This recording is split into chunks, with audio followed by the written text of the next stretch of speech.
Olá, bom dia a todos e a todas.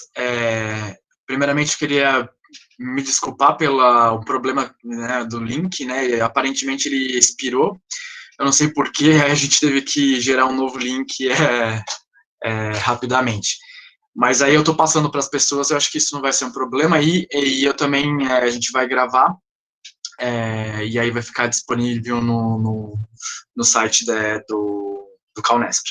Bom, então, para quem não me conhece, eu sou o professor Rafael, aqui da Unesp de Botucatu, e é com grande prazer, né, em nome da coordenação do programa de pós-graduação em aquicultura da Unesp, né, o CalNesp, que eu venho introduzir o nosso palestrante, né, que é o Dr. Ives Charlie da Silva, para falar de um tema tão atual, né, e extremamente relevante, né, que é, a utilidade do zebrafish como modelo, né, de estudo para a Covid-19. Então, o Ives, né, posso chamar assim, né, Ives? Nós temos um certo grau de intimidade que dá para falar Ives, né? Pode sim. Então tá bom. Não vou entrar nos outros detalhes. Mas o Ives, ele é veterinário, né? Mestre e doutor em medicina veterinária pela Unesp Jaboticabal. Ele possui especialização em farmacologia pelo FMG, né? Lá no ICB. Atualmente, ele é pós-doutor da FAPESP pelo ICB da USP. E eu gostaria só de mencionar algumas dos méritos dele, né? Que ele teve o projeto finalista no desafio Pfizer de inovação em 2018 e finalista do Ultra Hackathon na Finlândia em 2018 e finalista, né, no Global Hackathon Covid-19 no Azerbaijão em 2020.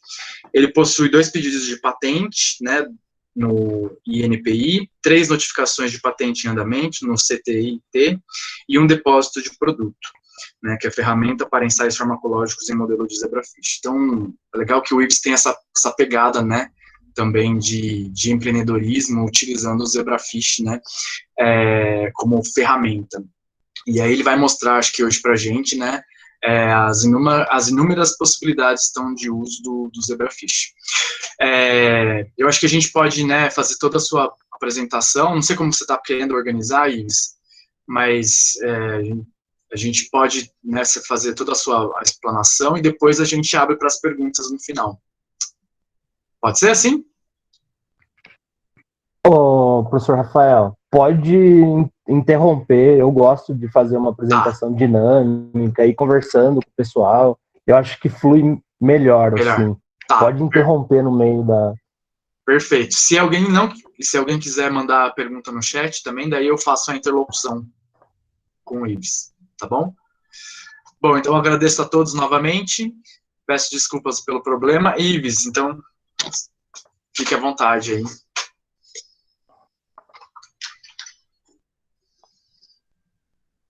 Eu não sei, parece que tá... Eu tô olhando aqui, tá apresentando os slides e depois tem aí do lado. Não sei se todo mundo consegue ver aí.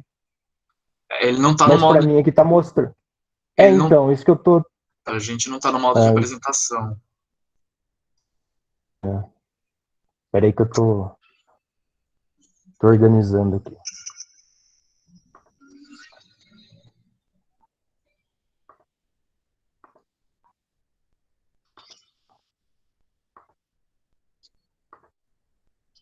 Só quero compartilhar o...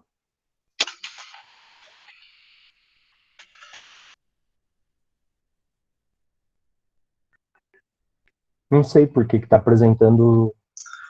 Se alguém souber solucionar, quiser. Eu não entendo muito bem dessas coisas.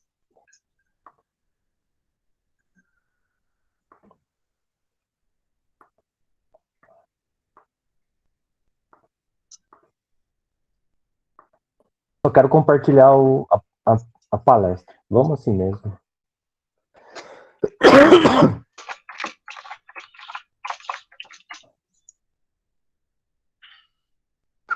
Pessoal, bom dia. Bom dia a todos. É bem difícil, né, professor Rafael, a gente Oi. falar e não ver a cara das pessoas. Oi, pode falar. Não, acho que não deu certo, não. Você não quer me mandar por e-mail e eu passar por aqui? Tá, pode ser, pode ser. Eu tô te mandando. Aparentemente não deu muito certo, não.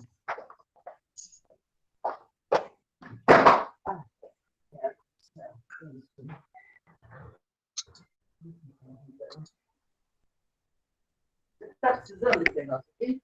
Tipo, Vou ficar por lá fora. 2 minutinhos.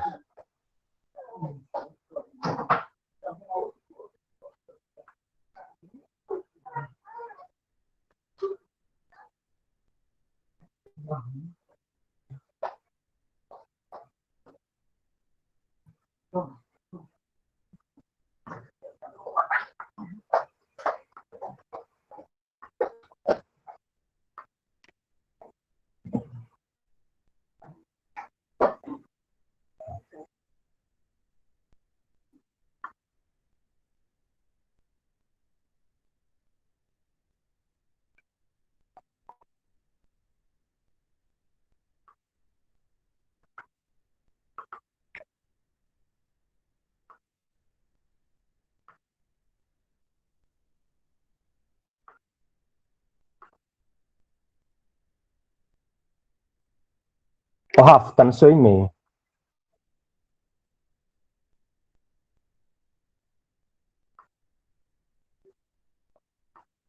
Chegou aí?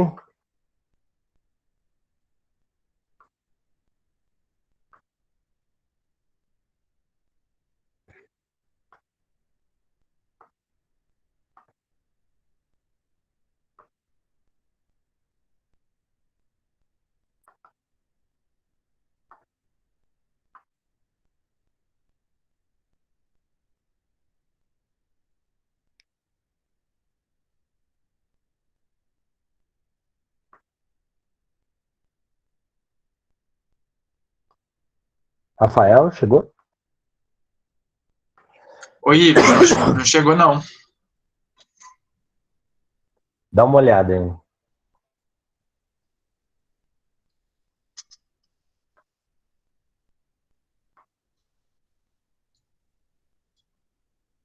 Atualiza aí. Pessoal, enquanto isso, só para eu entender aqui, eu estou dando uma olhada aqui. Tem bastante gente, algumas pessoas eu conheço.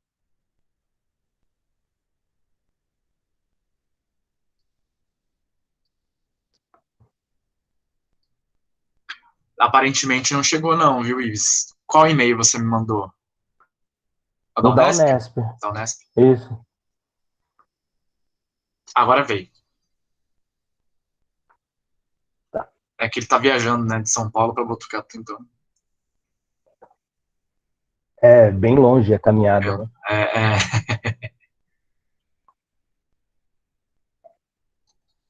Bom, chegou aqui, eu vou compartilhar. Tá. Muito obrigado.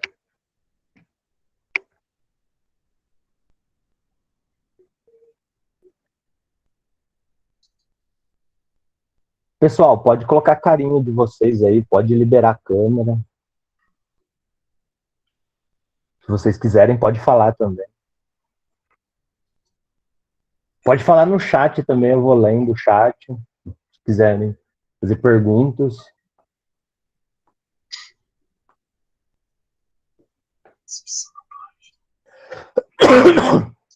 Isso aí.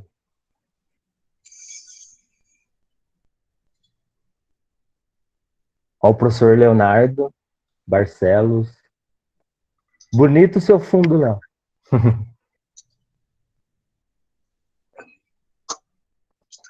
É rótulo de vinho? O que é aquilo no fundo? Pera, deixa eu só Só fazer para dar uma descontraída, pessoal. deixa eu só fazer uma coisinha aqui, rapidinho.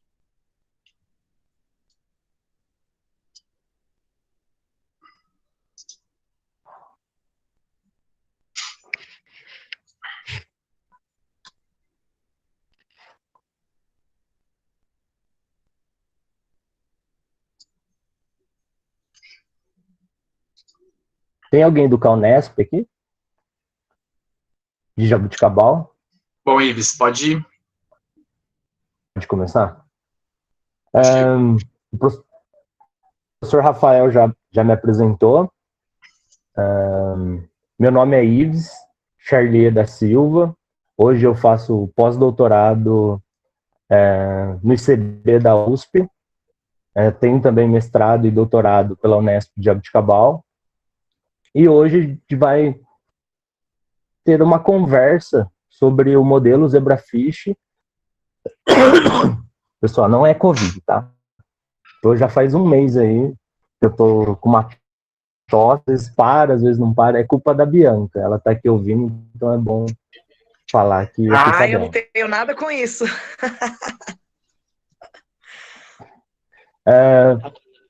Mas, pessoal, a gente está usando um modelo biológico bem interessante. Eu vou mostrar para vocês alguns resultados, algumas coisas que a gente tem usando esse... Opa, caiu a câmera aqui. Usando esse modelo. E fica uma pergunta, será possível usar Zebrafish para ajudar no Covid-19? Rafa, passa aí para o segundo. Aí, outras revistas de grande impacto fazem algumas sátiras com Zebrafish. Se você olhar lá, a Blonde, ela comenta sushi ou science. Então, assim, as grandes revistas, como as pessoas também até então não acreditam que o Zebrafish é possível utilizar ele em modelos farmacológicos, modelos de estudo de vacina, entre outros. A Cells também, uma capa da Cells de 2013, usou também uma sátira lá do Zebrafish. Olha, com o Zebrafish podemos ter um ser humano mais forte, um ser humano melhor, com músculos. Então, usando o Zebrafish. Coloquei uma outra aqui para ilustrar também, uma capa da Nature. Ô, Rafa, vai passando, pode passar. E quando a gente compara esses modelos existentes, a gente observa que o Zebrafish tem uma boa semelhança genética e ele possui o seu genoma, ali para quem nunca ouviu falar do Zebrafish. Hoje em dia a gente usa muito camundongo, coelho, outros roedores, até cavalos, galinhas, como modelo experimental. E a gente observa que o Zebrafish possui uma semelhança ali com seres humanos de 70% do seu genoma em relação às suas proteínas, tem 70% de similaridade com o humano. Pode passar. Quando a gente fala de fisiologia, a gente observa que o Zebrafish muitas vezes tem uma fisiologia conservada e um metabolismo de droga muito parecida com os seres humanos, diferentemente dos camundongos. Então, quando a gente coloca na ponta do lápis uma relação custo-benefício, a gente tem um modelo altamente significativo e ele apresenta essa fisiologia bem conservada, bem semelhante aos seres humanos. Pode passar? E por isso saiu recentemente, o ano passado, uma revisão demonstrando que várias drogas, vários medicamentos já estão em fase 1, fase 2 de desenvolvimento usando o Zebrafish. Então, aqui eu coloquei na tabela, como está sendo gravado, depois se alguém tiver interesse, eu posso passar também o link do paper. Além disso, pessoal, ele demonstra do início ao fim, então tem vários medicamentos que estão sendo desenvolvidos, que foram inicialmente desenvolvidos em Zebrafish, e a segunda fase passou-se para camundongo, ratos e outras espécies de mamíferos, então mostrando que o Zebrafish é um excelente modelo para para estudo de novas substâncias, não só vacina, como medicamentos, entre outros. Pode passar? Mostrando a grande importância desse modelo dos últimos 5 anos, a gente tem lá as principais capas. Eu esqueci de colocar, mas recentemente, o mês passado e o mês retrasado, teve mais 2 capas com o zebrafish na capa da Nature, então mostrando o potencial desse modelo. Então, a gente tem observado vários estudos com o zebrafish. Pode passar. Mostrando um pouquinho, só para falar quem que é o Ives, o que ele está fazendo da vida. Então, assim, como o Rafael já tinha falado, então a gente já usou o zebrafish em outras oportunidades. Então, tivemos um projeto finalista no Ultra Hack na Finlândia. Então, a gente ganhou uma premiação lá, ficamos em 3º lugar com um projeto de zebrafish. Pode passar. Também tivemos um projeto em 2018 no prêmio de inovação da Pfizer. Então, não sei se vocês conhecem, mas a Pfizer é a maior indústria farmacêutica do mundo, e a gente foi finalista com um projeto usando o zebrafish. Pode passar. Só para mostrar para vocês um pouquinho do que a gente fez nesse projeto, gerou uma patente. Então, a gente queria desenvolver um método usando o zebrafish que tentasse reduzir o tempo ou escolher melhor uma droga no tratamento de câncer. Então, a gente usou uma modelagem computacional, com inteligência artificial, com visão computacional e alguns outros modelos, e a gente foi finalista do prêmio Pfizer e depositamos também um pedido de patente com o protótipo. Então, só para mostrar para vocês um pouquinho o que eu venho trabalhando com zebrafish. Pode parar? E aí fica aquela pergunta: será que a gente consegue usar o zebrafish para o Covid? Pode passar. Recentemente, pessoal, não sei se vocês estão passando aí na casa de vocês, vírus solto aí, né? Tem conhecido como coronavírus, e uma ação da Organização Mundial da Saúde fez um evento no Azerbaijão, junto com o Ministério de Saúde de lá do Azerbaijão, e convidou pessoas que têm know-how em inovação, que trabalham com inovação há algum tempo, para desenvolver propostas para atuar contra o Covid-19. Pode passar? E nessas propostas foram 600 aplicações de 40 países diferentes, e o projeto que a gente, eu e mais 7 pessoas do Brasil, a gente conseguiu ficar finalista, ficamos em 3º lugar nesse Global Virtual Hackathon. E o interessante, pessoal, que tinha gente do mundo inteiro com várias propostas de inovação contra o Covid. E o pessoal gostou bastante da nossa ideia. Pode passar, Rafa. E qual que era a nossa hipótese? A nossa hipótese inicial, pessoal, a gente queria desenvolver um teste de diagnóstico usando o zebrafish. Por que o zebrafish?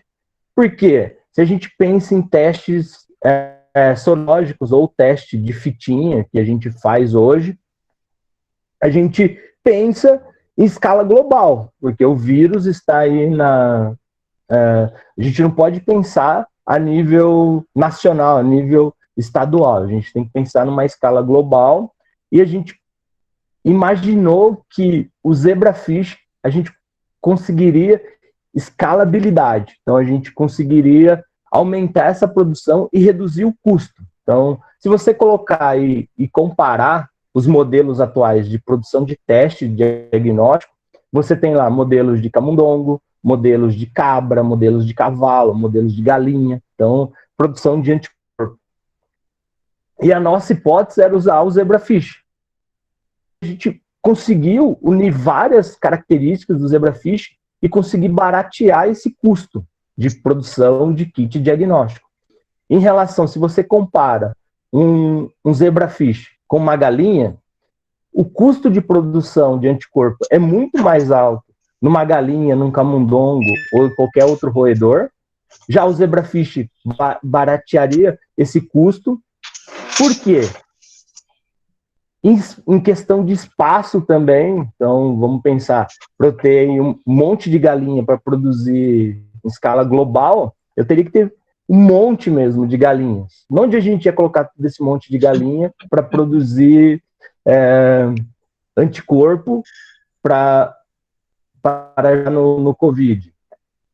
Então, pensando em zebrafish, a gente tem um espaço reduzido e um custo baixo de manutenção em relação aos outros modelos. Então, a ideia inicial da nossa hipótese era fazer o quê? Localizar pegar o vírus, injetar o vírus em fêmeas de zebrafish, elas iam produzir anticorpos, esses anticorpos ia ocorrer uma transferência passiva para os ovos. Então a gente pensou assim, tá, então a gente vai conseguir fazer isso. Então a gente vai injetar o anticorpo, na verdade, vamos injetar o vírus numa fêmea, essa fêmea a gente vai colocá-la para reproduzir e ela vai transferir esses anticorpos para os ovos. Pensando assim, nossa, que ideia interessante, e a gente ia pegar esses anticorpos, isolar esses anticorpos e colocar numa fitinha de diagnóstico, igual teste de gravidez, tudo bonito. Todo mundo aqui já viu o teste de gravidez que você coloca lá na urina? Coloca na urina e dá se é positivo ou negativo. Então, a nossa ideia inicial era para produzir um teste de diagnóstico. Pode passar, Rafa? Pensando nessa ideia, então, a gente começou a buscar literatura para ver se isso era possível. Então, antes de iniciar qualquer coisa, a gente foi na literatura e tem artigos de transferência passiva de anticorpo na aquacultura. Eu não era nem nascido ainda, pessoal, sou novinho, só tenho cara de velho, mas eu sou bem novinho. Em 1986, foi o primeiro artigo de transferência passiva de anticorpo de peixe para os ovos. Então, lá, e depois em 94, teve um outro estudo, 97, depois outro estudo. Então, os peixes, eles produzem anticorpos e transferem esses anticorpos para os ovos. E o que a gente ia fazer de inovação? A gente ia pegar esses anticorpos, colocar numa fitinha de diagnóstico e usar no teste do Covid.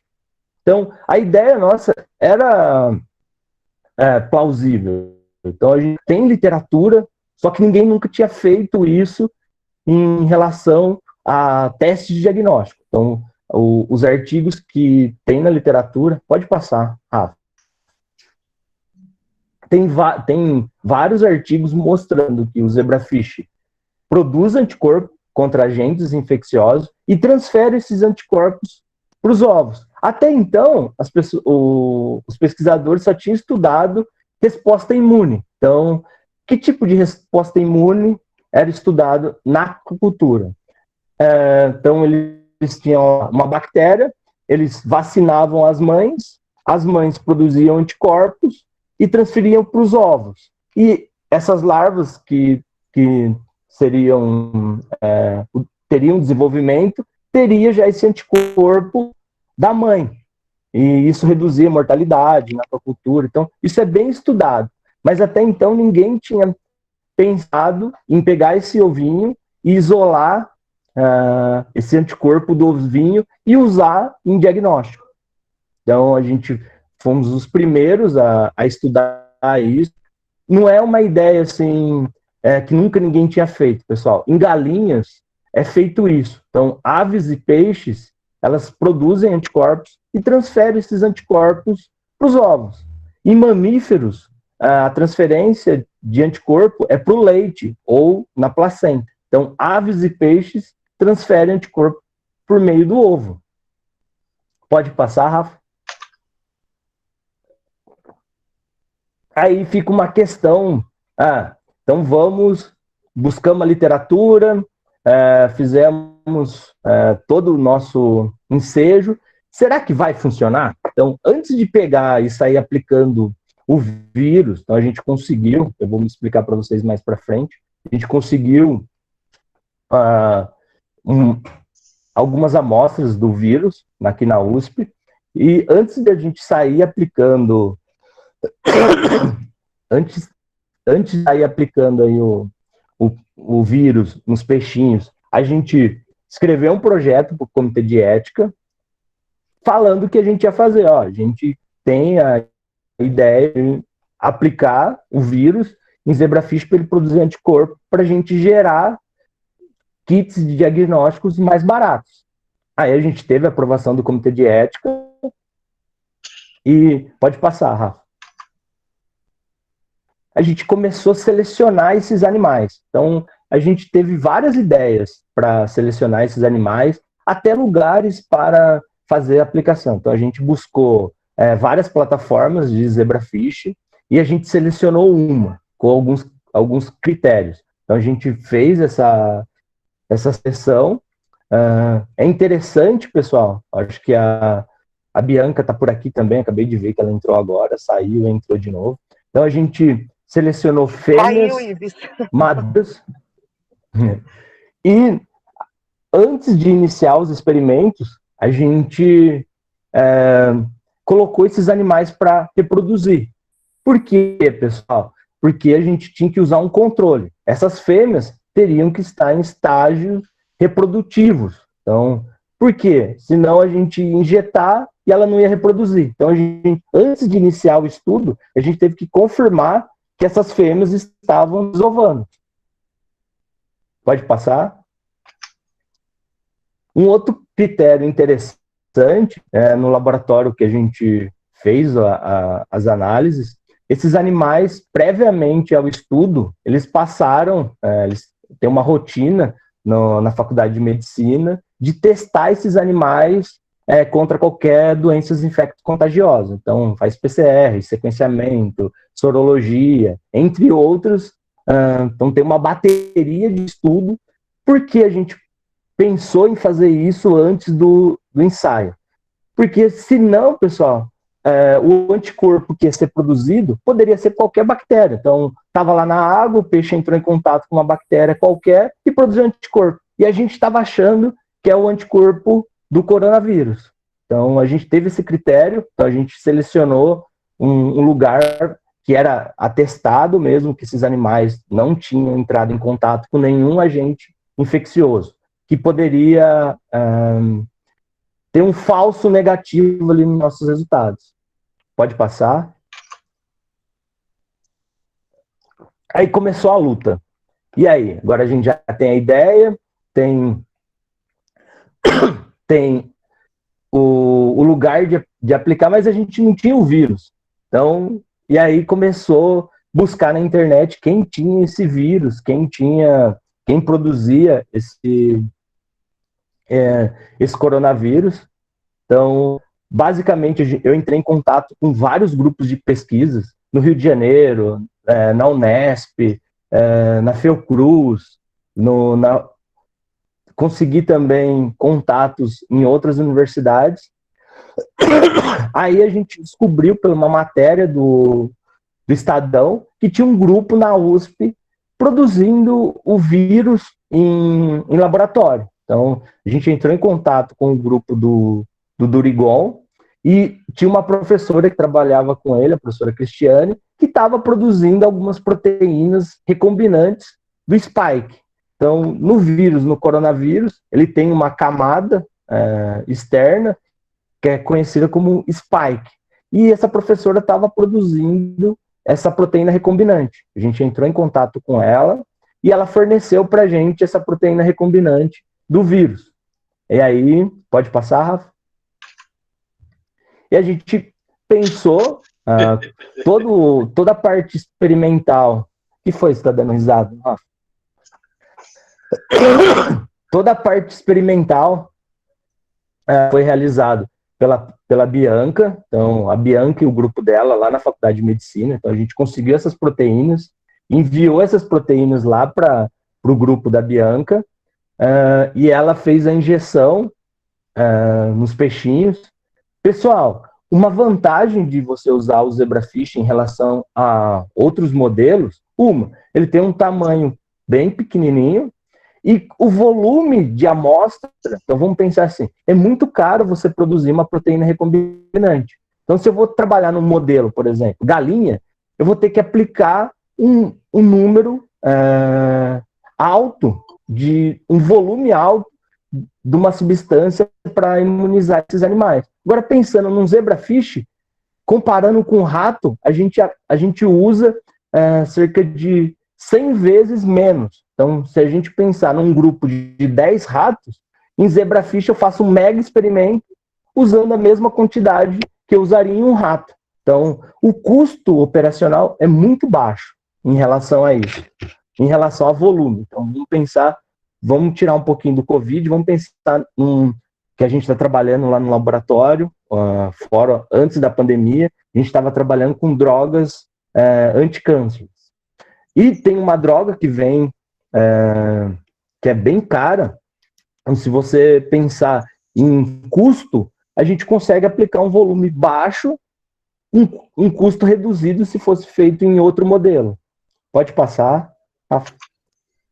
Aí a gente fez um modelo crossover. Então, qual que era a ideia? A gente usar os mesmos animais como controle. Então, como que a gente fez para isso? A gente foi lá, antes de aplicar essas proteínas, a gente selecionou essas fêmeas e colocou essas fêmeas para reproduzir.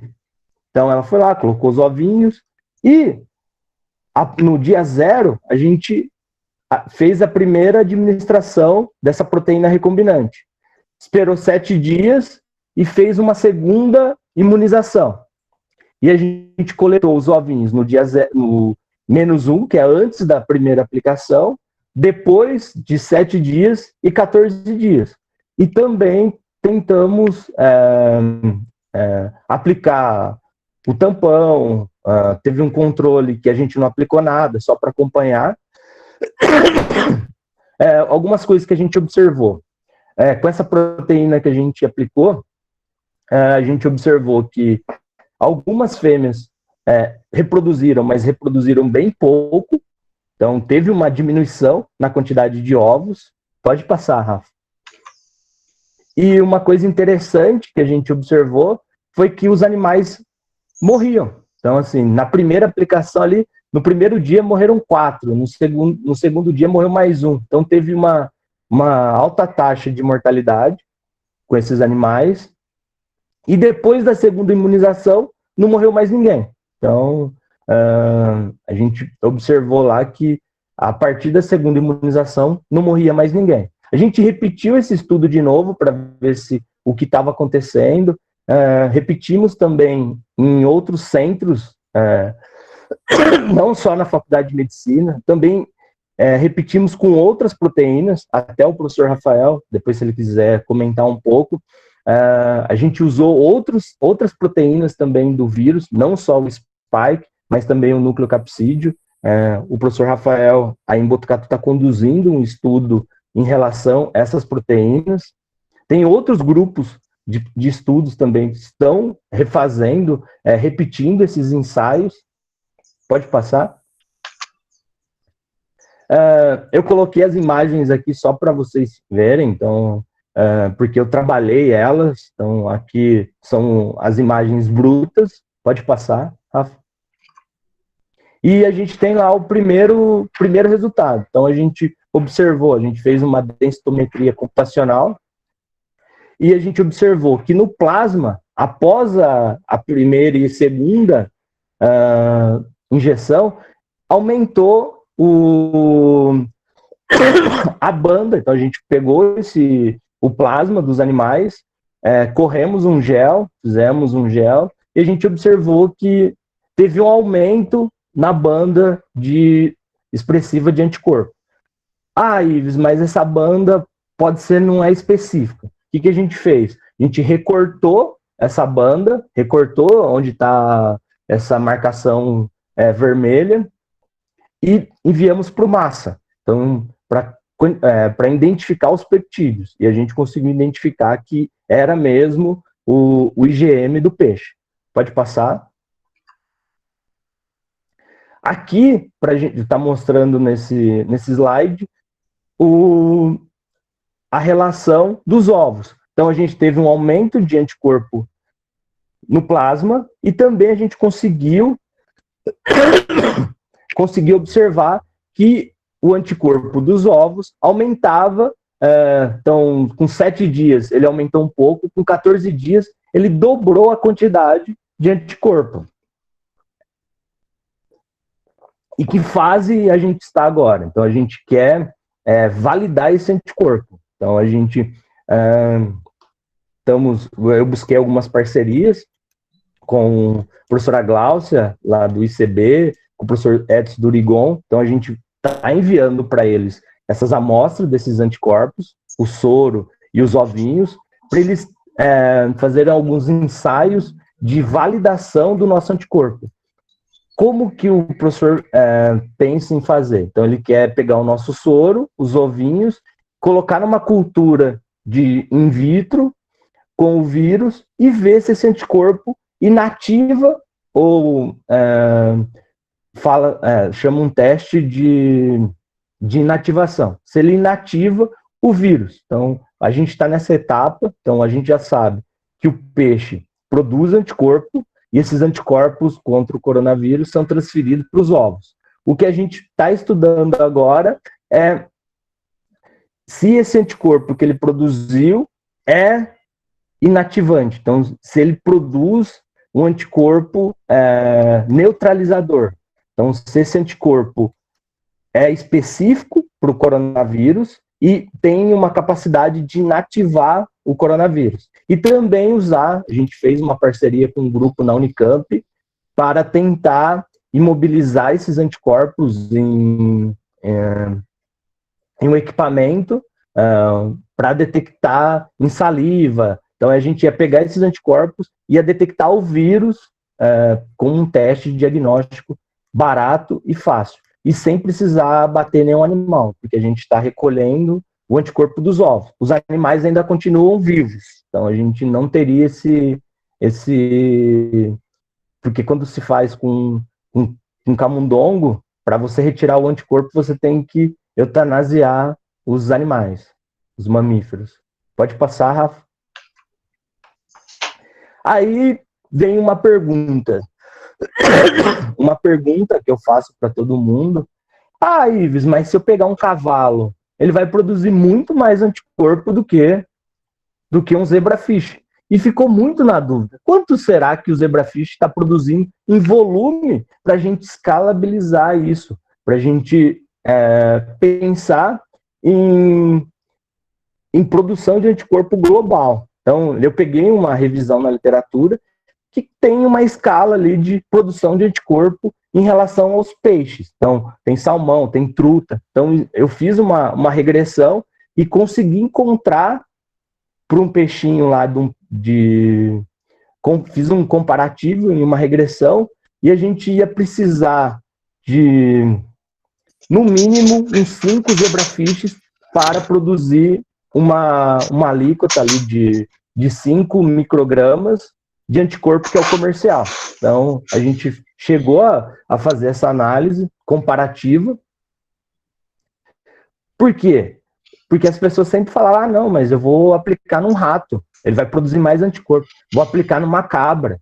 Só que pensando em custo-benefício, muitas vezes você consegue reduzir a quantidade aplicada, então você já ganha por exemplo, para produzir uma proteína recombinante não é barato, pessoal. Não sei aqui se alguém tem algum contato com isso. É bem caro, pessoal, para produzir proteínas recombinantes e teria que produzir muito para aplicar em outros modelos. E pensando no zebrafish, a gente tem um custo reduzido e uma boa concentração de anticorpo. Pode passar? E aí a gente fez algumas análises comparando lá o anticorpo do humano com o zebrafish para tentar entender essa especificidade desse anticorpo. Então a gente observou que tem 47% de similaridade o IgM do zebrafish com o IgM humano. Pode passar? E a gente também, em colaboração com um grupo de Roraima, o professor Silas, a gente fez alguns docs para tentar entender o que a nossa proteína estava interagindo com o organismo do zebrafish. Então, a gente separou todas as células de defesa de humanos e zebrafish e fizemos um modelo computacional comparativo. Então, se você olhar aí, então, o que foi feito nesse slide? Pessoal, eu vou ser bem simplesinho para tentar explicar para vocês, para não ficar maçante, não ficar chato. Ninguém tá querendo participar, eu estou vendo que tem poucas perguntas aí, estou vendo a cara de algumas pessoas, estão espantadas, então, mas fica tranquila, não vou... Agora deram uma risadinha. Então, esse slide, pessoal, a gente pensou assim,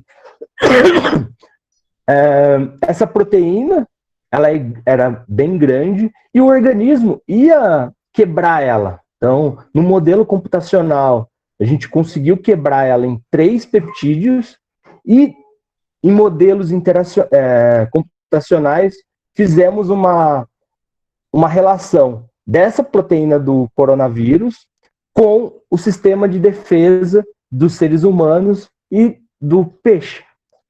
E a gente observou que essa proteína ela interage com o sistema de defesa do zebrafish. Pode passar. E fizemos também um doc comparando os 3 peptídeos gerado dessa proteína recombinante. E a gente fez um candidato, que era o peptídeo 1, que mais interagia com o organismo. Um futuro próximo que a gente já está conseguindo, então a gente aplicou a proteína inteira até então. E eu consegui uma colaboração com um grupo da Unesp de Araraquara, o professor Eduardo. Então a gente conseguiu com ele, ele está produzindo para a gente esses peptídeos isoladamente. Então a nossa ideia agora, para um futuro próximo, é tentar testar os peptídeos isolados, não uma proteína bruta inteira. Pode passar. E o engraçado que a gente está estudando o zebrafish, a gente começou a observar algumas coisas. Lembra que aqueles peixinhos morreram? Lembram que eu mostrei para vocês que os peixinhos morreram? E a gente estava tentando identificar por que esses animais estavam morrendo. Então, uma ideia inicial, então, a gente não tinha trabalhado por isso, então a gente pensou que poderia ser uma resposta imune, já que a gente viu no doc ali que interagem com o sistema imunológico, essas proteínas elas interagem com o sistema imunológico do zebrafish, a gente pensou assim, pode ser uma resposta imune. Aí, a Daiane, que está fazendo pós-doutorado no Instituto Butantan, ela fez uma análise que a gente não tinha pensado. O vírus, ele usa uma proteína da célula, chamada ACE2, para entrar na célula. E assim, engraçado, pessoal, que modelos de mamíferos, eles, por exemplo, o camundongo, ele não expressa essa proteína. E engraçado que o zebrafish, ele tem essa proteína e ele expressa essa proteína. Então, saiu um artigo recente agora com o zebrafish, mostrando o genoma do zebrafish e ele expressando essa mesma proteína que os seres humanos, o vírus usa para entrar na célula. Aí a gente estudou essa relação, essa similaridade dessa proteína do humano com o zebrafish e essa interação dessas proteínas com a nossa proteína. Então, esse receptor que o vírus usa para entrar na célula, a gente repetiu computacionalmente essa interação dessa proteína com o vírus, com a nossa proteína que a gente injetou. Então, a proteína celular do humano e do zebrafish, ele interagiu com a nossa proteína recombinante que a gente injetou. Até então, pessoal, modelos de camundongo, você tem que fazer um camundongo transgênico, colocar no DNA dele, lá no genoma dele, essa proteína, porque ele não expressa. Agora o zebrafish já expressa essa proteína. E um trabalho futuro que tem uma aluna, acho que do professor Rafael, ela separou, a gente injetou, o grupo do professor Rafael injetou essa proteína e separou todos os tecidos do zebrafish e está estudando qual tecido que mais expressa esse receptor. Então, são coisas novas ainda que a gente está estudando e no futuro próximo, depois o professor Rafael pode comentar um pouquinho dos principais resultados que ele está tendo aí.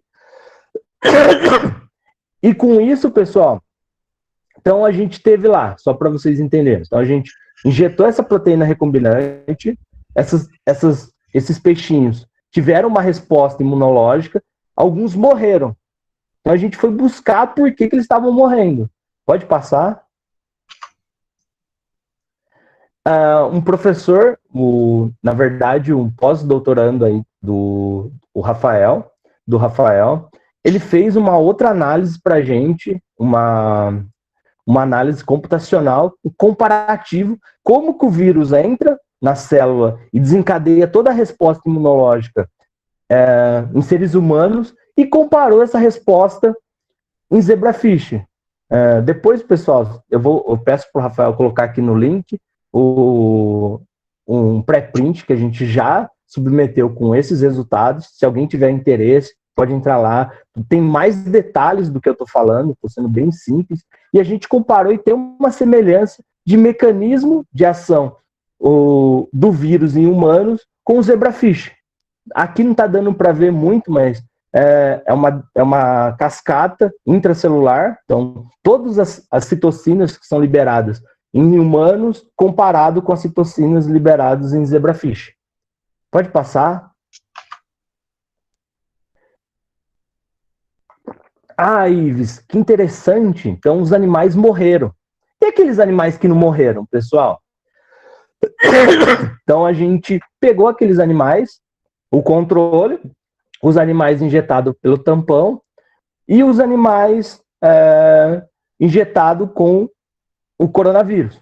Os animais que morreram, a gente descartou eles. Mas os animais que ficaram vivos, a gente fez histologia. Então, fizemos uma histologia, uma histopatologia. A gente enviou, vou explicar para vocês como que foi o processamento. Então, a gente fez essas análises lá na Faculdade de Medicina, fotografou no equipamento, no ICB, e eu enviei o drive para 4 pessoas que têm expertise em histopatologia em peixe no Brasil. Então, peguei as imagens, tudo às cegas, pessoal. Eles não sabiam que grupo que era, eles não sabiam que tratamento que era, que experimento que era. Enviei o link até o professor Rafael, foi um quarto. Eu enviei só a parte reprodutiva para ele, as imagens do sistema reprodutor, pela especialidade dele.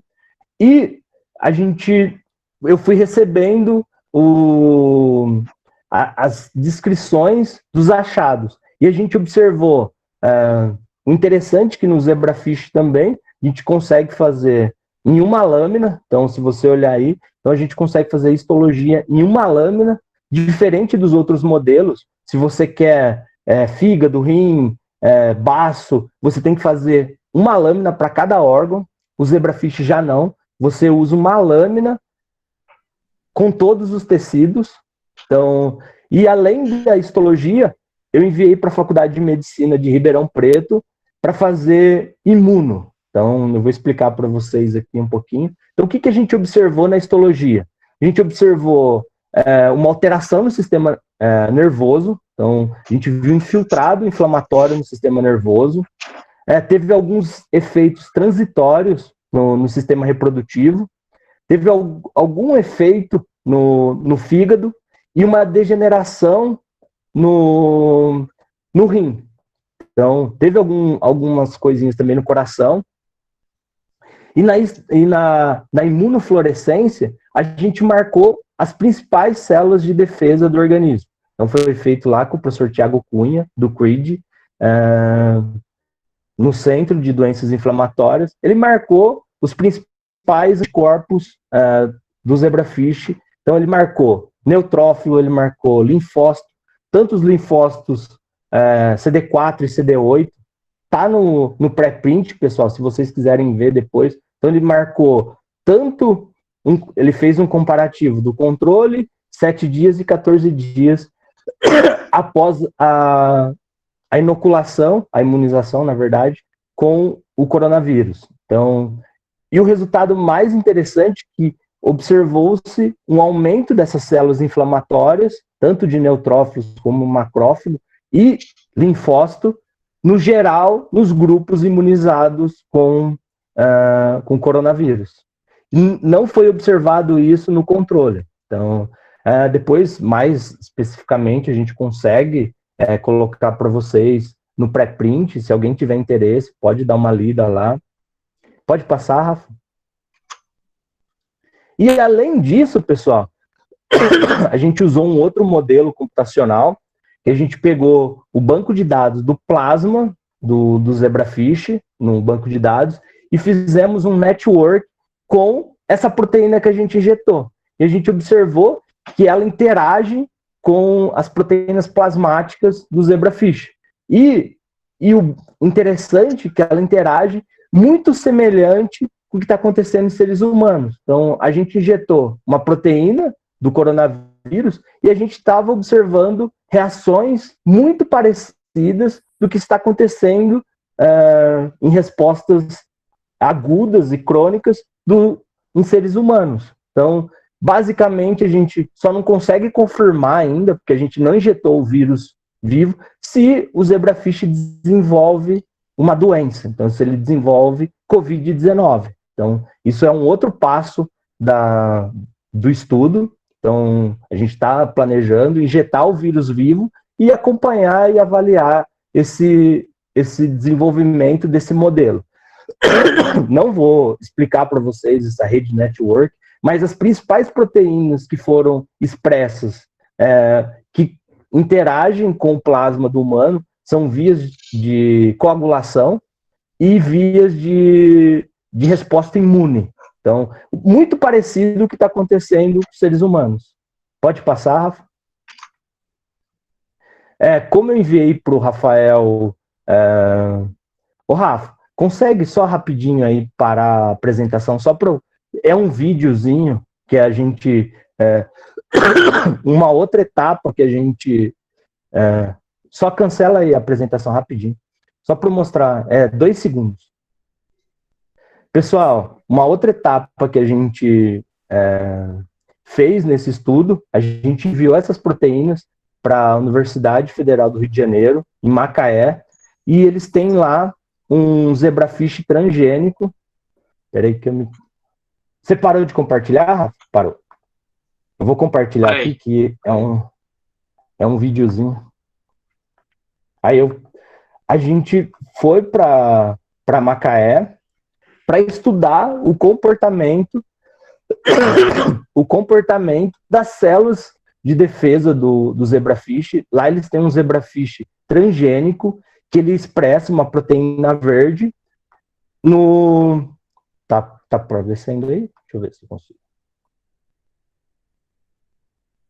Tá aparecendo aí. É um videozinho. Tá aparecendo? Tá. É um videozinho, pessoal. Não sei se vocês conseguem observar aí. A gente consegue estudar o comportamento das células de defesa. Então, o que a gente fez? Vou passar de novo.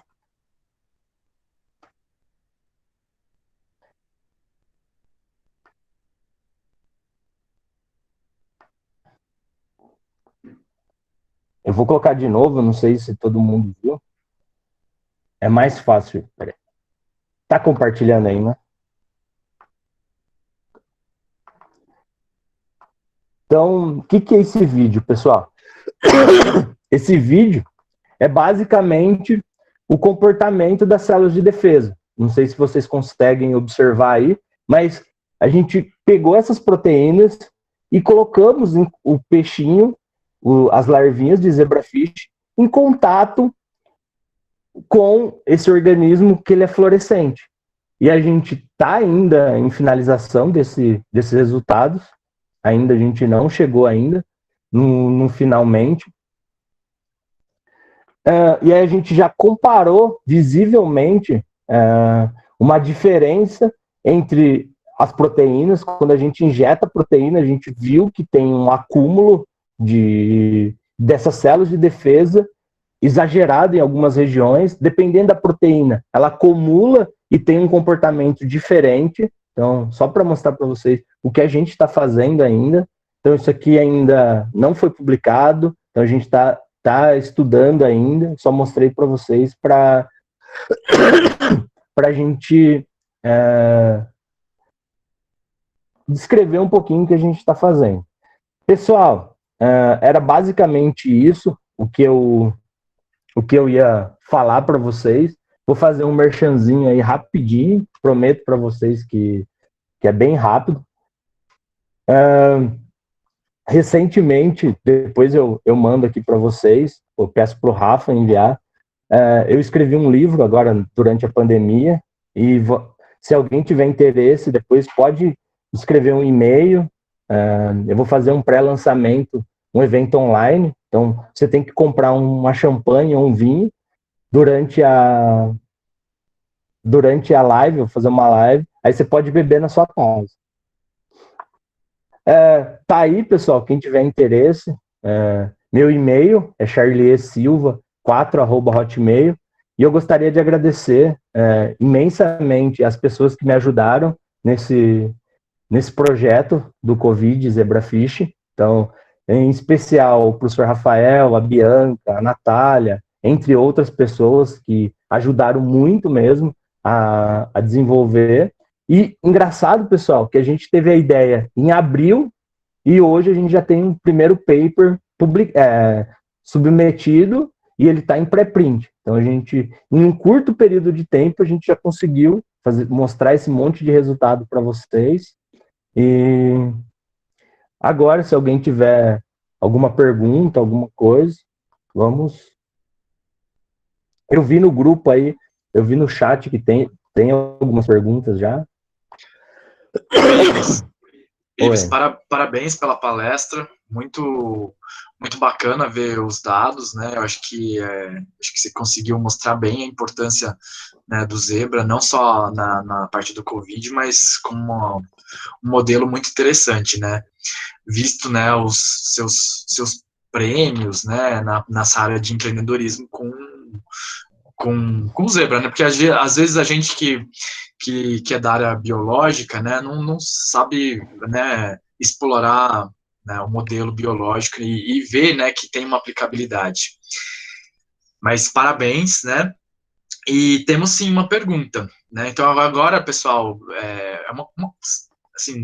uma conversa informal. Então, se vocês, né, quiserem abrir o microfone, a gente pode fazer uma ordem, né, de perguntas, ou se vocês tiverem quiserem fazer pelo chat, também podem fazer, que eu leio.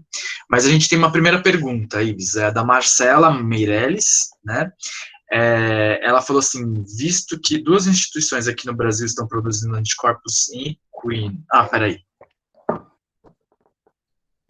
Acho que faltou a pergunta. Deixa eu ver. Eu sei que estão perguntando, que estão estudando no Rio de Janeiro. Eu sei que tem um grupo lá na Fiocruz que está estudando anticorpos de zebrafish. De zebrafish não, desculpa, de cavalo, que a pergunta foi cavalo. Estão estudando, sim. E tem aquela questão. Então, muitas vezes você tem um anticorpo interessante, porém, o volume que você precisa para você imunizar um cavalo não é quase inviável para você produzir uma proteína recombinante. Então, assim, dependendo do caso, compensa você estimular com vírus mesmo. Agora, produção de proteína recombinante para estimular cavalo é quase inviável. Então, assim, é muito, muito caro mesmo. Então, isso a gente... Perdão, a Marcela falou assim, quanto seria produzido de anticorpo por indivíduo, visto que a recuperação, volume de sangue é baixo no modelo zebrafish? Sim, então, Marcela, a ideia era recuperar nos ovos. Então, a gente só testou o plasma porque a gente queria ver mesmo se ele estava produzindo anticorpo. A nossa ideia não era recolher no plasma, e sim nos ovos. E para quem nunca trabalhou com zebrafish, você tem lá uma reprodução de muitos ovos, tem uma média aí de nível Brasil, de 200 ovos por desova, e uma desova a cada 2 dias. Então, você teria aí um volume bem grande de ovos. Ô, Ives, você tem... Desculpa aí, você tem informação de, por exemplo, quantos em massa de anticorpos são produzidos por, sei lá, por grama de ovo, sei lá, a gente pode falar isso? O que a gente fez uma conta, 100 ovos conseguiria fazer um teste. 100 ovos do zebra, um 100 teste. ovos, um teste.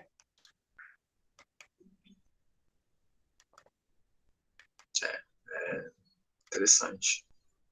Interessante. É ovo, hein? Pessoal, pode fazer perguntas.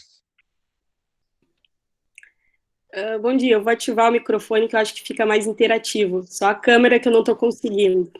Parabéns e... Tá deitada, né? Não, mas estou de pijama, confesso. Sem problemas. Ives, parabéns pela iniciativa. Eu trabalho com modelo. O professor Rafael até me conhece. Eu sou aluna do professor Luffy e estive aí fazendo um curso com vocês em Botucatu, com o Mori. Assim, eu não consegui assistir desde o começo, mas alguma coisa tu comentou de que quando foi a proteína spike, né, que vocês inocularam, certo? Tu disse que teve uma queda, na primeira inoculação, teve uma queda na produção de ovos, foi isso? Sim, a gente observou isso. Rafael, se você quiser complementar com os estudos aí... Não, só completando o raciocínio. Aí teve... Mas essa queda, vocês viram alterações também no tecido gonodal, da fêmea e do macho também? Sim. Não, então, a gente não estudou macho. A gente estudou só fêmeas. Então, o estudo inteiro foi feito em fêmeas.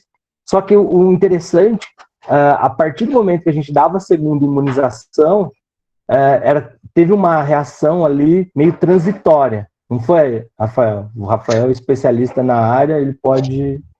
então, ajudar, Marcela. Salvo pelos universitários. Então, Marcela, da Spike, a gente só analisou as fêmeas. A Bianca agora, ela vai repetir, né, ela tá com fêmeas agora, e ela vai repetir nos machos, porque um dos nossos objetivos é tentar ver o que acontece nos machos, porque aí a Bianca lá, né, lá no Biotério da USP, então ela vai estar fazendo nos machos, porque na literatura sabe-se que os testículos expressam muito mais dessa ACE2, né, em humanos, do que as mulheres. Então, os homens seriam possíveis, né, eles teriam possivelmente problemas reprodutivos, né, do que as fêmeas. Então, isso a gente vai estar refazendo.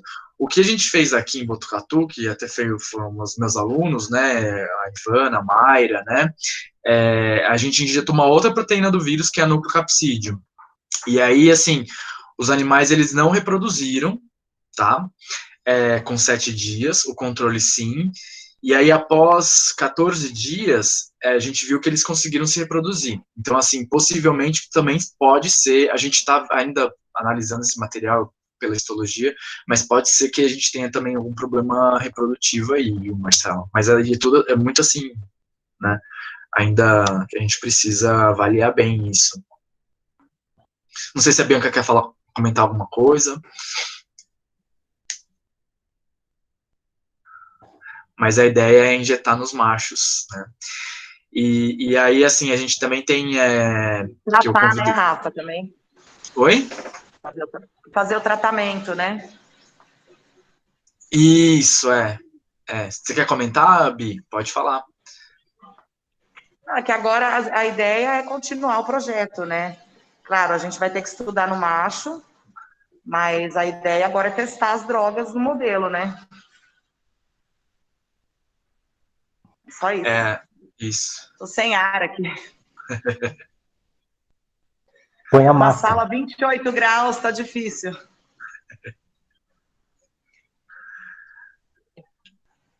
Parabéns, Ives. Foi ótima, viu? A Bianca, pessoal, vocês que não sabem, mas ela já assistiu essa palestra, já está na 4ª vez. Ela já consegue fazer a palestra. Amanhã tem outra, tá, Bi? No mesmo horário. Manda que eu assisto. Outra coisa que a gente pretende fazer com as proteínas da núcleo, né? É estudar a parte do comportamental, né? Que aí até o pessoal dos alunos da professora Persília, né? Que estão aí, a Marina, a Isabela, o Bruno, eles vão estar conduzindo esses experimentos para a gente. Aliás, Rafa, eu vou injetar nos embriões semana que vem. Se a gente quiser já pegar um grupo para fazer comportamento, eu injeto um pouco a mais. Esse barulho. Interessante. É do Ives. É no meu. É o seu, Ives. Mas é isso, Marcela. Depois a gente combina.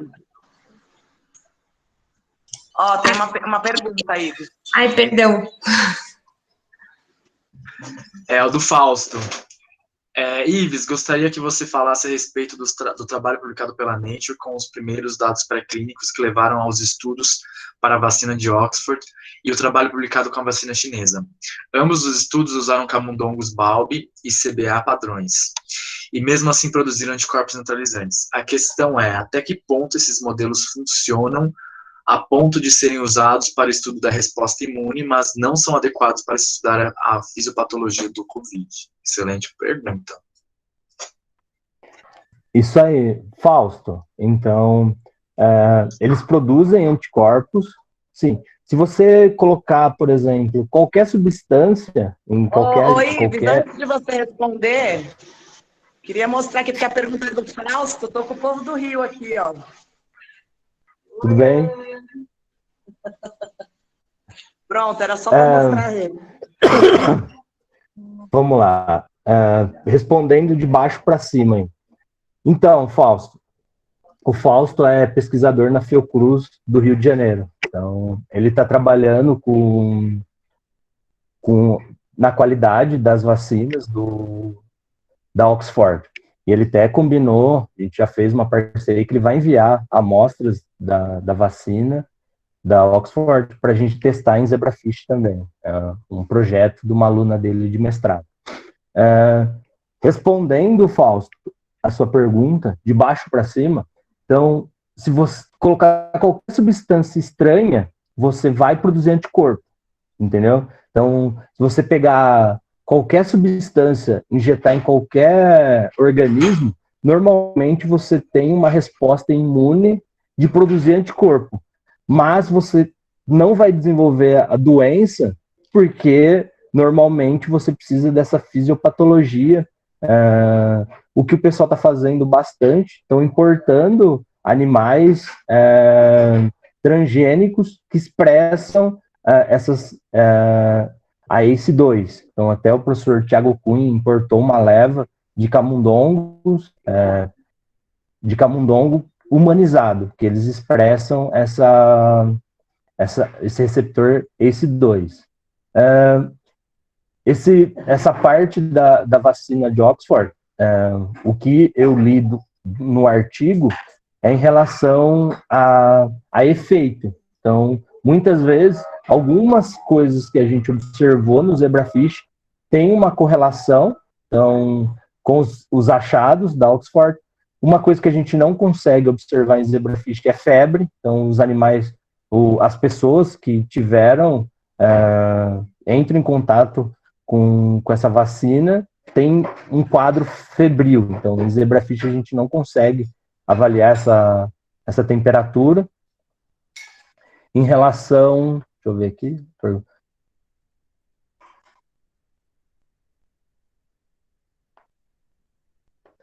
Então, quando a gente usa bulb, o Fausto, o bulb, entre eles, que nem, eu sei que rato, ele expressa essa ACE2, mas ela é um pouco truncada. Então, a gente tem alguns trabalhos que usam bulb e tem trabalhos que usam rato. O rato eu sei que expressa, o bulb eu não me recordo se o bulb expressa ACE2. Eu sei que rato expressa, mas ela é truncada. Agora, o camundongo normal não expressa, não tem. Então, ele só vai produzir anticorpo. Normalmente, ele não vai desenvolver fisiopatologia de doença. Se eu respondi, eu tentei. Pessoal, mais alguma pergunta? Acho que a Marina tinha uma pergunta, eu acho. Não, eu só ia comentar porque chegou o assunto dos peixes já virem para a próxima semana e a gente está fechando qual projeto que a gente vai realizar com o comportamento, né? Hoje mesmo, antes dessa reunião, eu estava fazendo uma reunião com as meninas, pensando o que a gente pode fazer. E foi muito boa a palestra, me esclareceu mais sobre o assunto, mesmo estando distante, sendo novo para mim. E acho que tem muita coisa de comportamento que dá para a gente explorar. Quanto mais tiver, mais dá para fazer. Então, que legal que está vindo logo e que a gente vai conseguir fazer isso. Era isso, não era uma pergunta, era para agradecer a palestra mesmo. Ô Marina, não sei se você quer comentar, né, com o pessoal, né, o que a gente tinha feito aquela outra reunião, né, que quais são os principais, né, aspectos comportamentais que quem tem Covid apresenta. Às vezes é legal para esclarecer para quem está aqui assistindo a palestra. Então, o que a gente discutiu na outra reunião é que eles têm observado questões neurológicas, né? Então, a pessoa afeta um pouco a memória das pessoas, né? Então, teve aquele caso de que a pessoa, ela estacionava o carro, saía do carro, e na hora que ela ia voltar para o estacionamento, ela não lembrava onde que ela tinha estacionado o carro, né?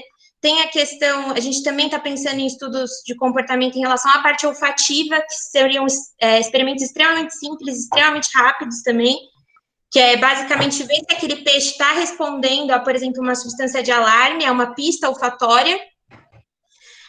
A gente pensou mais ou menos nessas duas linhas de projeto e um básico, assim, como que esse peixe está se movimentando, né, dentro do aquário, como que ele está explorando o ambiente, a natação dele está ok. Então, a gente ainda vai, dependendo de do quanto tiver de proteína, o quanto de animais que a gente conseguir ter, a gente consegue fazer mais coisa. Todos a gente está pensando nesse modelo mais simples, porque a gente sabe que perder os animais é comum no estudo de comportamento, porque manipula muito, né? E ele tem que estar bem e vivo para a gente conseguir analisar bem. Mas são basicamente essas três ideias. A questão olfativa, se está preservada, se ele está respondendo bem.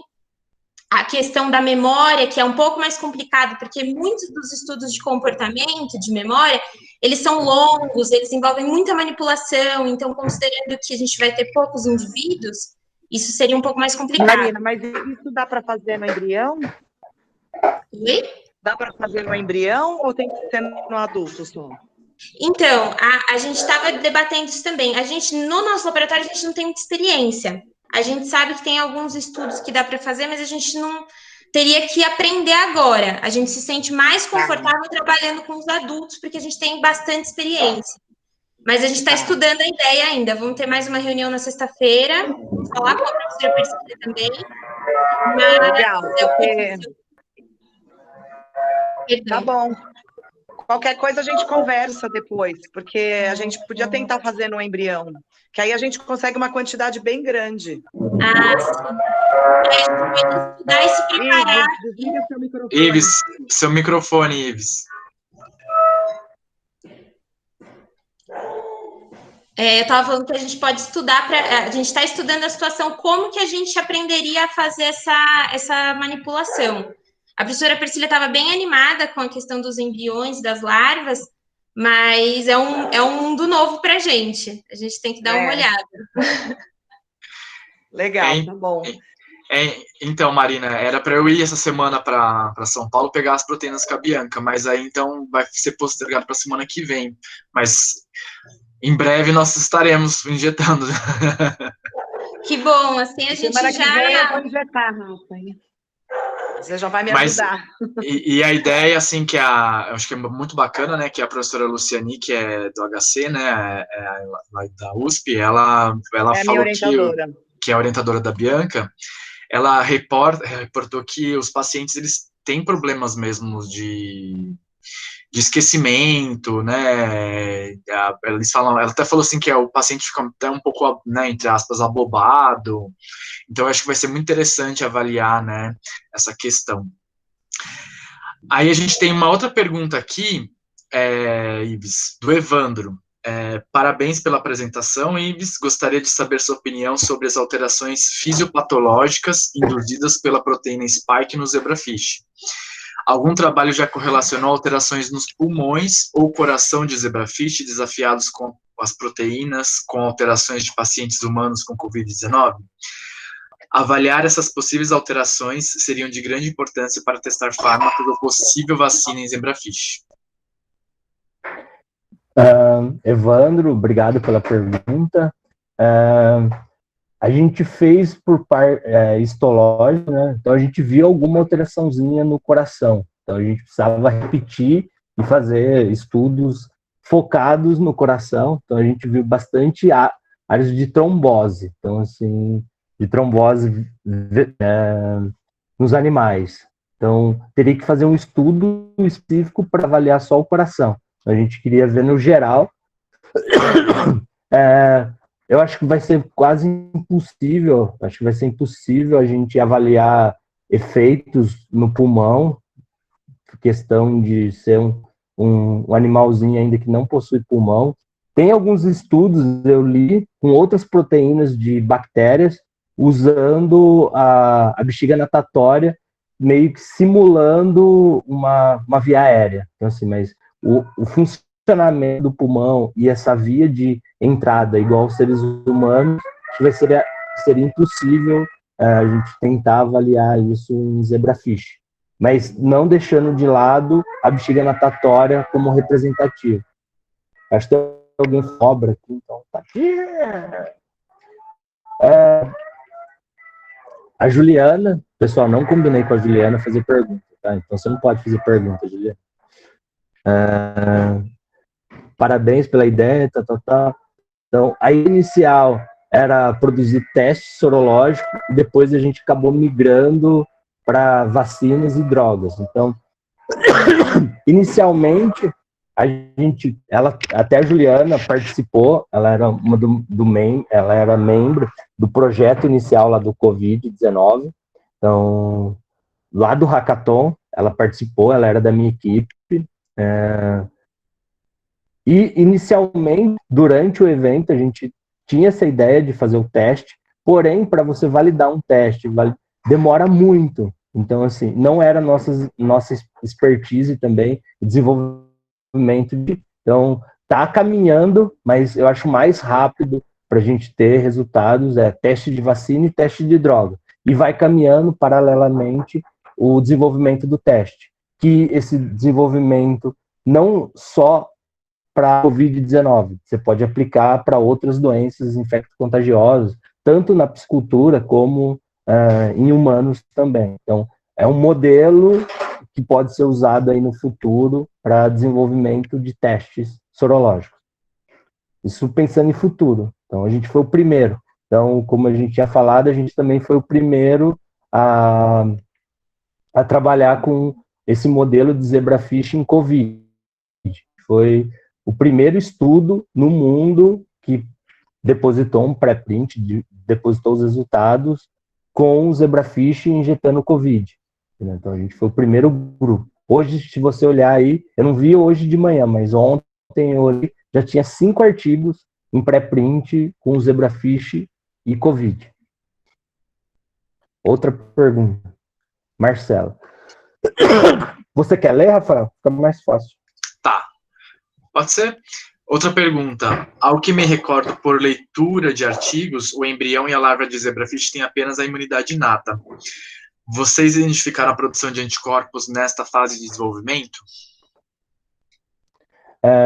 Marcela, tudo bem? Obrigado pela pergunta. Não, a gente não avaliamos a imunidade do embrião nem da larva. Entendeu? Então, a gente não avaliou. E é isso mesmo, até os 15 dias de idade, o embrião tem imunidade inata. Ele não tem imunidade adaptativa ainda. Tá bom? Não sei se eu acho que eu respondi.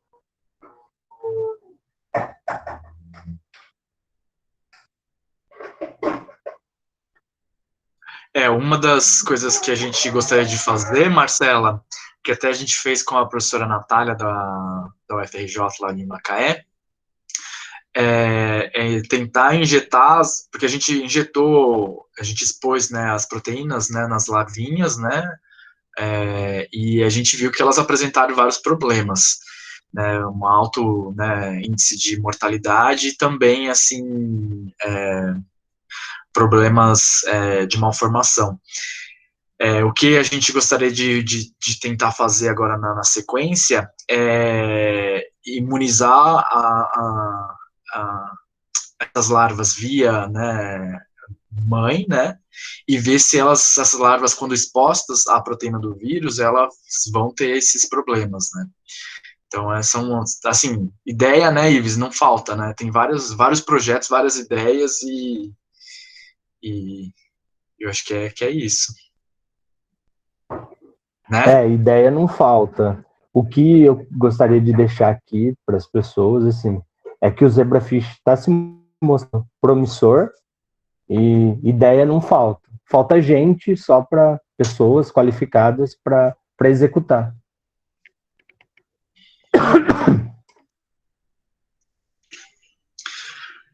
Mais perguntas?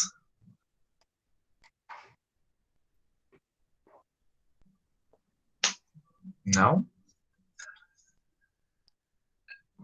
Ou se cale-se para sempre.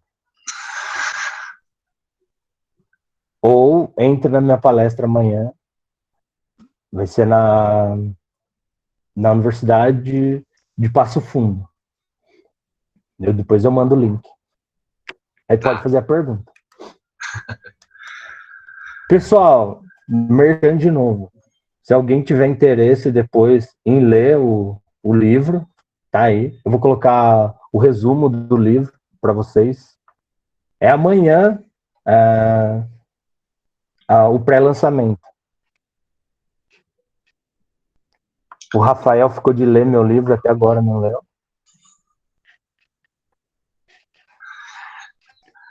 Bom, eu vou ler, pode deixar. Bom, Ives, então acho que é isso, né? Então eu queria te agradecer novamente em nome da programação, né? Do programa de pós-graduação em aquicultura do CAUNESP, né? De Jaboticabal. Muito obrigado, né? Pela sua disponibilidade de falar, né? Pra gente, né? Desse assunto tão interessante, polêmico, né? Às vezes, né?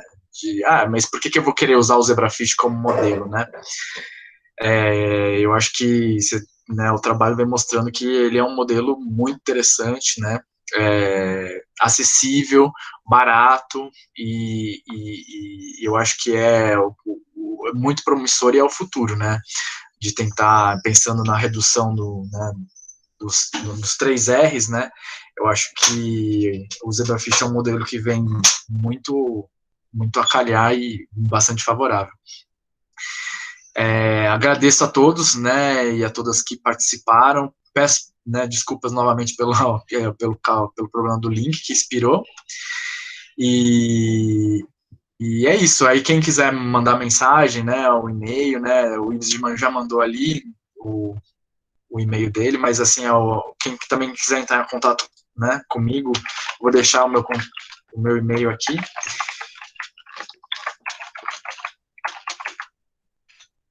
E é isso. Muito obrigado. Quem que já trabalhou com Zebrafish, pessoal? Todo mundo? Ou alguém nunca trabalhou com peixe? Tô vendo as cabecinhas. Pessoal, eu coloquei aí também no meu WhatsApp. Se alguém tem interesse, pode me escrever. O meu e-mail também. Tá bom? Anotem aí, porque daqui a pouco fecha o link e não tem. Vai que no futuro próximo. Eu vou, apesar que não vai aparecer na transmissão, mas eu vou deixar como tá gravado, como tá gravando, eu vou deixar então o link disponível, né? Talvez eu coloque no YouTube e deixe disponível no site do Calnesp. Tá bom? Tá bom. Então, muito obrigado, Muito obrigado Ives. a todos. Muito obrigado mais uma vez à organização e o professor Rafael. Pode contar comigo no que precisar, tá bom? Até mais. Obrigado, gente.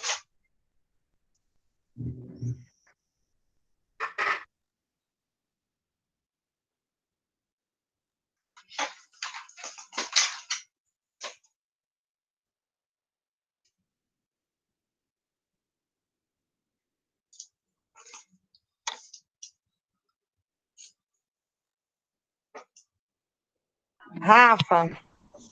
Oi, Bibi. Beijo, meu amor. Eu vou entrar em outra reunião. Beijo. Manda um beijo para Renata e para o Magno. Manda. Beijão. Beijo, Rê. Beijo. Tchau. Depois eu ligo para você. Beijo. Tá bom, amor. Tchau, tchau. Tchau.